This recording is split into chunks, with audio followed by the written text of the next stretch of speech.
دغه مبارکې ورځې او بیا خصوصا د لوی اختر مبارکه ورځ چې را روانه ده،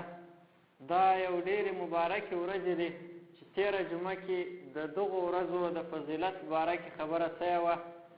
اوس یو عبادت چې په دغو ورځو کې یو مهم عبادت دی، هغه عبادت د اخترې عبادت دی. د اخترې عبادت دا یو ډېر غټ عبادت دی او په دې سره الله پاک انسانانو ته ډېر زیات ثوابونه ورکوي. دا کوم حدیث چې ما ستاسو مخکې تلاوت کوي، رسول الله صلی الله علیه وسلم فرمایلی دی: ما عمل ابن آدم من عمل یوم النحر، چې یو انسان د لوی اختر په ورځ یو داسې عمل نه دی کړی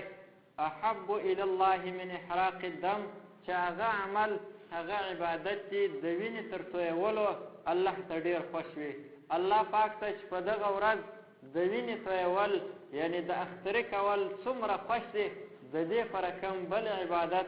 دومره زیات نه دی ورته خوښ. دا ځکه چې دا ډېر غټ عبادت دی او دا داسې عبادت دی د الله پیغمبر صلی الله علیه وسلم فرمایي: وانه لیأتی یوم القیامة بقرونها واشعارها واظلافها، چې د قیامت په ورځ دغه سړی چې د اخترۍ کړی دی، د قیامت په ورځ به د دې اخترې ښکرونه، د دې وړۍ او د دې سنګرې دا به دی د قیامت په ورځ راوړي، یعنې د دې ټوله اندامو ثوابونه به الله پاک دته د قیامت په ورځ ورکوي. وان الدم لیقع من الله بمکان قبل ان یقع علی الارض، او دغه وینه چې ده، دا کومه وینه چې دی د اخترې د کولو د وجې تویوي، دا وینه چې مځکې ته نه وي رسېدلې، تر دې مخکې الله پاک هغه درجه ورکوي دې وینې ته، هغه ځای ته یې رسوي چې هغه د الله پاک د رضا سبب دی. الله پاک د هغه د وجې ځینې راضي کېږي، وینه یې مځکې ته نه ده رسېدلې، خو لیکن تر دې مخته الله پاک ده ته د دې اخترې ثوابونه ورکړي، د دې اخترې په وجه الله پاک د ده ته راضي شي. نو دا یو ډېر غټ عبادت دی. او حدیث کې راغلی دی چې صحابه کرامو د رسول الله صلی الله علیه وسلم څخه پوښتنه وکړه: ما هذه الاضاحي یا رسول الله، ای د الله پیغمبره دا اختریان دا څه شي دي، دا څه ثواب لري، څه فضیلت لري، ولې موږ کوو؟ نو رسول الله صلی الله علیه وسلم ورته وفرمایل: سنت ابیکم ابراهیم علیه السلام، دا ستاسې د پلار ابراهیم علیه السلام سنت طریقه ده، دا د هغه طریقه ده، هغه دغه قرباني کړې وه. نو بیا صحابو وفرمایل: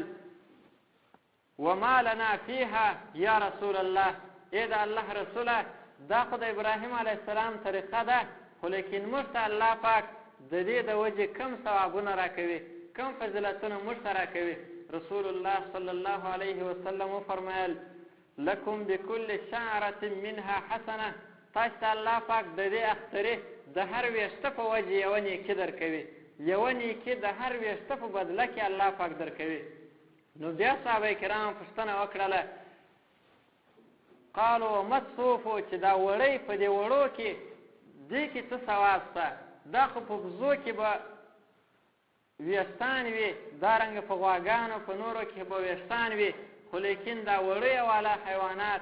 دغو کې کم ثواب شته؟ نو رسول الله صلی الله علیه وسلم فرمایل: لکم بكل شعرة من الصوف حسنه، الله پاک تاسو ته د دغو وړیو د هر یو ویښته په بدله کې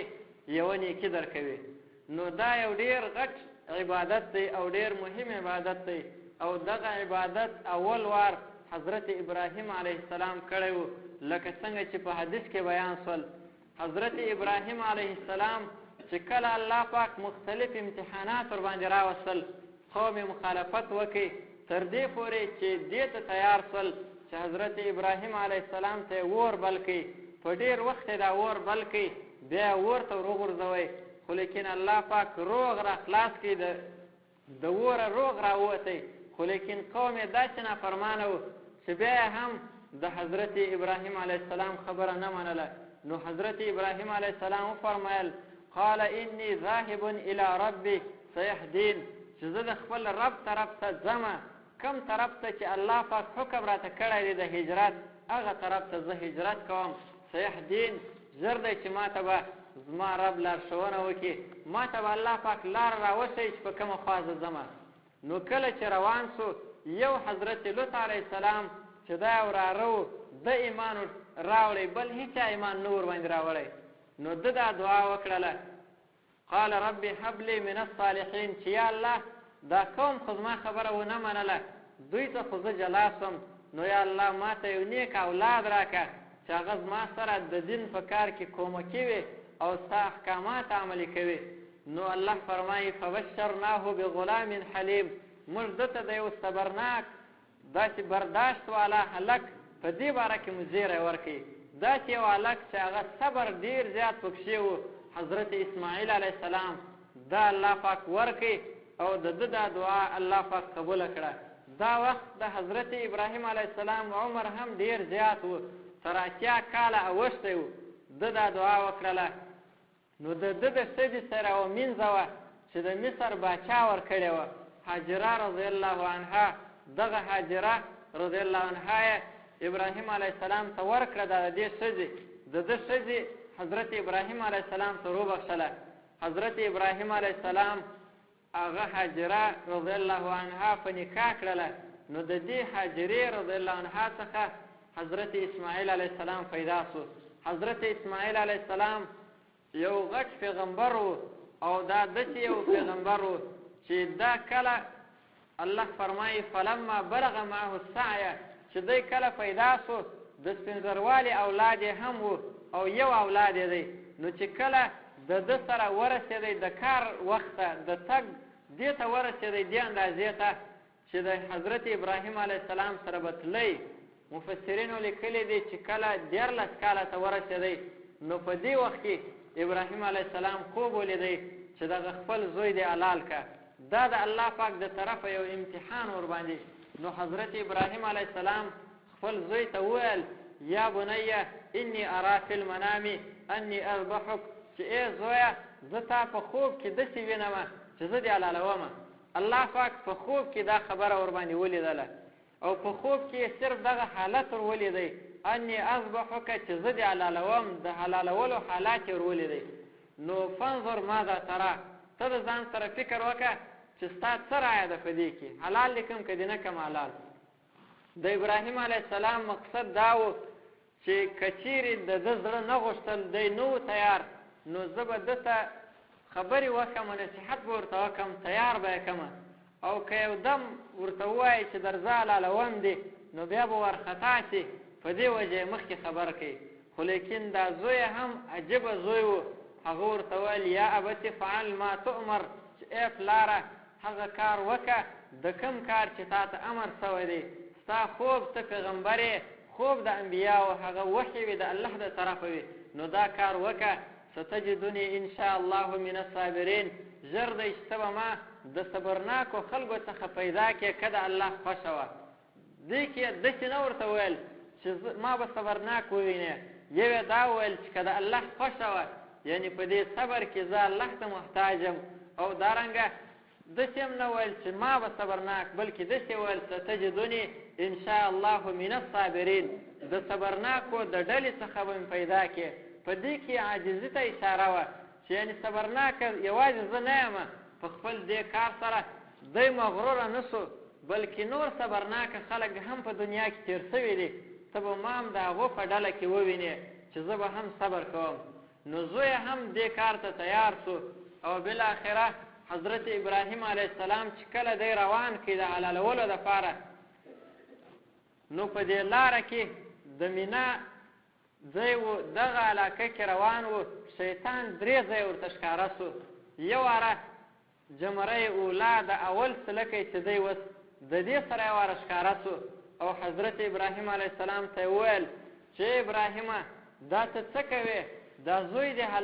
چیرې بیا؟ ده ورته ویل چې زه حلالوم. وی ولې حلالوې؟ وی ما په خوب کې لیدلی دی. وی ابراهیمه دا کار مه کوه، یو خوب دې لیدلی دی، د خوب په وجه خپل زوی حلالوې، دا ته څنګه کار کوې؟ نو حضرت ابراهیم علیه السلام 2 ډبرې راواخیستلې او په هغه شیطان باندې یې 2 وارې وکړل. شیطان ځینې ولاړی، بیا د 2مې جمرې وستا سره 2م سلکی چې اوس هم سته د دې سره ورته ښکاره سو بیا دا خبرې ورته وکړلې بیا 3 ډبرې شیطان وویستی شیطان بیا ولاړی بیا د درېیمې جمرې سره بیا ورته ښکاره سو بعضې مفسرین وایي چې بیا ابراهیم علیه السلام ته ښکاره سو بعضې وایي چې اسماعیل علیه السلام ته ښکاره سو چې اسماعیل علیه السلام دا پلار تا بیا یې حلالوي دي دا څنګه کار کوي نو اسماعیل علیه السلام هم 2 ډبرې راواخیستلې او شیطان یې ورباندې وویشتی په دې وجه حاجان اوس هم په هغه ځای کې هغه د ابراهیم علیه السلام سنت طریقه ادا کوي هغه د هغه عمل اوس هم حاجان عملي کوي نو حضرت ابراهیم علیه السلام خپل زوی بوتلی کله چې حلالوی نو ډېر صبرناک و اسماعیل علیه السلام ورته وفرمیل چې ته داسې وکړه چې زما سترګې را وتړه او دارنګه ټینګ ټینګ مې وتړه داسې نه وي چې زه وشورېږم او وینه په تا باندې ولګېږي نو الله فرمایي فلما اسلما وتله للجبین کله چې دواړه دې د الله حکم ته تسلیم سول وتله للجبین او حضرت اسماعیل علیه السلام یې پر یو بغل باندې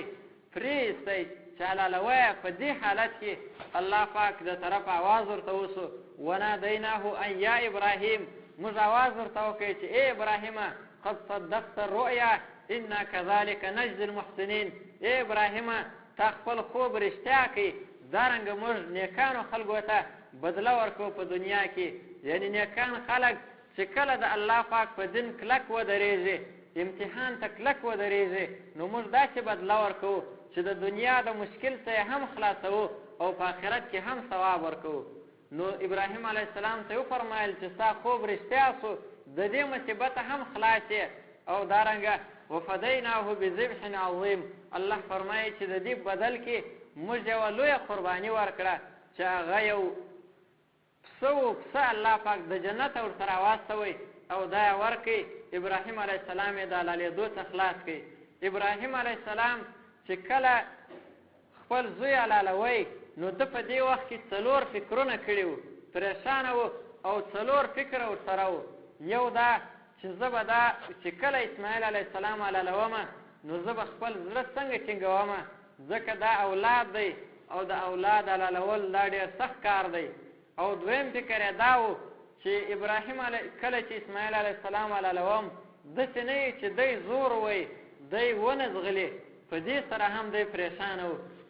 او دریم دا و چې کله زه اسماعیل علیه السلام حلال کم نو زه چې بیا مور ته راسم هاجرې رضی الله عنها ته که دا پوښتنه راته وکړي چې اسماعیل دې څه کوي نو زه به بیا څه جواب ورکوم او څلرم دا چې کله ما دی حلال کوي نو ما ته خو حکم دا دی چې هاجره رضی الله عنها ته د مکې په دښتو کې پرېږده او زه به بېرته ځمه د شام خواته نو بیا به د هاجرې رضی الله عنها سره څوک پاته وي دا 4 فکرونه ورسره وو خو لیکن الله پاک د ټولو غمو څخه د ټولو پریشانیو څخه خلاص کوي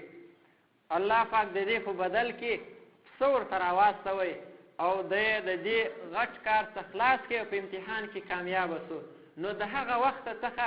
دغه قرباني دا سنت وګرځېدله د ابراهیم علیه السلام او بیا زموږ په دین کې هم چې نبي علیه السلام ته دا امر دی وان اتبع ملت ابراهیم حنیفه چې ته د ابراهیم علیه السلام د دین تابعداري وکړه د هغه په رقم عمل وکړه نو زموږ په دین کې هم د ابراهیم علیه السلام دغه عمل جاری وګرځېدی او دا زموږ په دین کې هم عبادت سو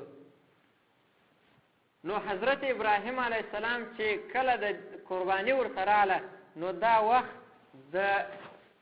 د ماپښین وخت و نو بیا د شکریې په طور سره ابراهیم علیه السلام 4 رکعته لمونځ وکړي 4 پریشانۍ د ده سره پیدا شوې وې نو 4 رکعته لمونځ یې وکړي د شکرانې په طور سره دا عبادت یې هم الله پاک ته ډېر خوښ شو او الله پاک دغه عبادت هم زموږ امت ته ورکړي چې د ماپښین 4 رکعته لمونځ دا هم اول واره حضرت ابراهیم علیه السلام کړي دي